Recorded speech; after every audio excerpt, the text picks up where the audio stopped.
Good morning and welcome to the Daily Cyber Briefing for Monday the 4th of August. I'm Stephen Ridgway.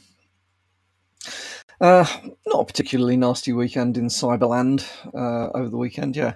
So just a handful of little bits and pieces to talk about this morning. There's a critical flaw in the Squid Proxy service. So it is tracked as CVE 2025 54574. And it affects various versions. So Squid versions 4 up to and including 4.17, 5 up to 5.9, and 6 up to 6.3.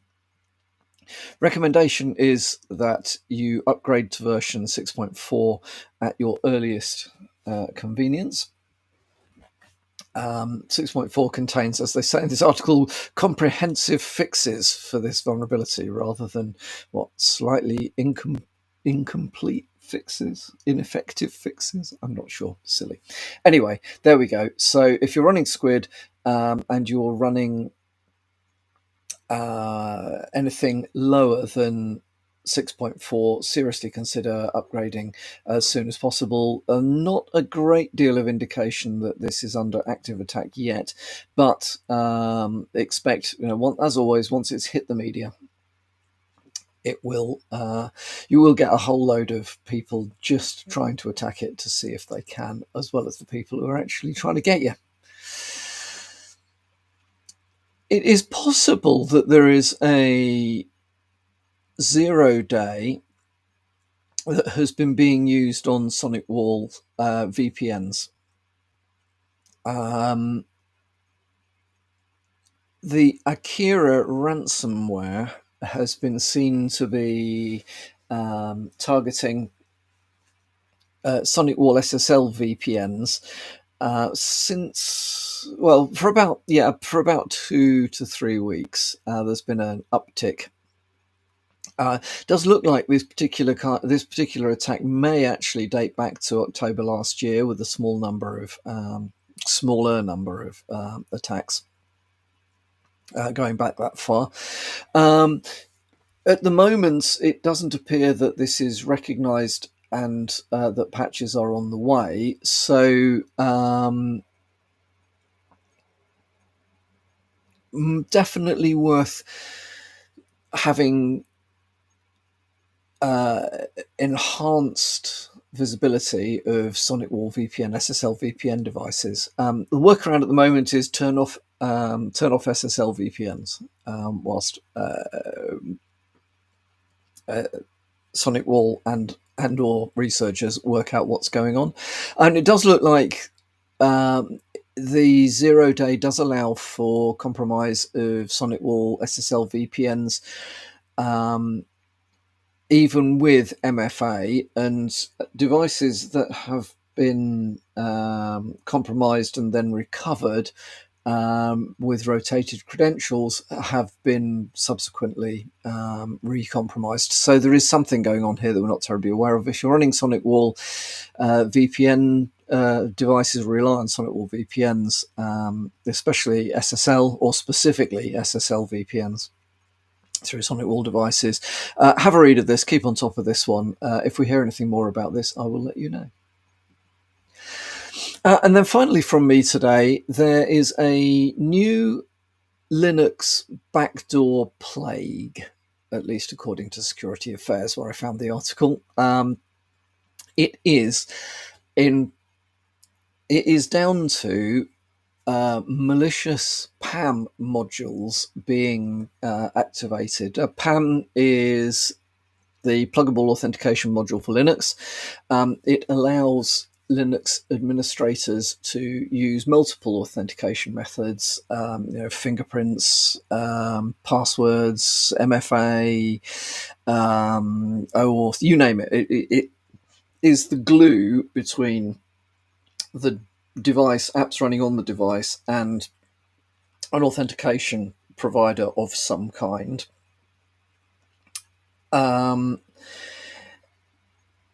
and you can choose, if you know anything about PAM, you'll know this already, but you can choose which modules are enabled, which modules are disabled, what the configurations are for those modules, what the priority is for using different sorts of modules. Very cool, very sophisticated method of dealing with multiple authentication methods. It means you don't have to reconfigure SSH and user authentication and every other kind of authentication. Every time you use a different sort of authentication, just point it all at PAM.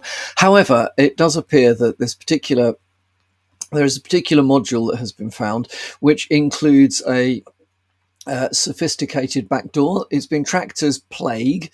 And it is sophisticated in the sense that it's got advanced features, lots of anti-debugging, string obfuscation, memory obfuscation.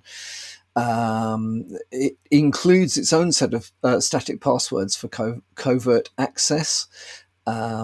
It's got the ability to erase session artifacts and so on and so forth, making it quite difficult to track down. At the moment, there isn't a technical fix for this. If you've enabled the module contains the backdoor. But there are some things that you can do that would be good indicators of compromise, or certainly indicators that you need to have a look at what's going on. So first of all, secure PAM, obviously. It sounds obvious, but the starting point would be secure PAM. Make sure you know which modules are loaded in PAM. Make sure that those modules are the ones you want and not any others. If you're a Linux admin and you're not that confident with PAM, I suggest a bit of Googling, a little bit of watch some videos on YouTube or whatever it might be and get to grips with it. It's not hard, and there's a lot of information out there. By default, it turns on a bunch of stuff, although it doesn't pre-configure it, but it does enable a bunch of stuff that you may want to go through and go, actually, I don't want it done like that. So have a think about going through. Also, then suggestions would be put some triggers on the PAM config files or the PAM config file setup. It's a stacked, cascaded set of directories that you might want to look at, because these things shouldn't be changing day by day. So you want to know if anything has been added to any of the files or into any of the directories in the PAM environment. Also, there are little things that would be very easy to spot, which this particular piece of malware is using in order to remain hidden. And one of them is it redirects shell history to dev null. I can see no good reason to direct shell history to dev null. So that's something that you could look for. That's certainly any changes made that result in shell history being pointed to, redirected to dev null. That should trigger some alarms. So my recommendation here is have a little look through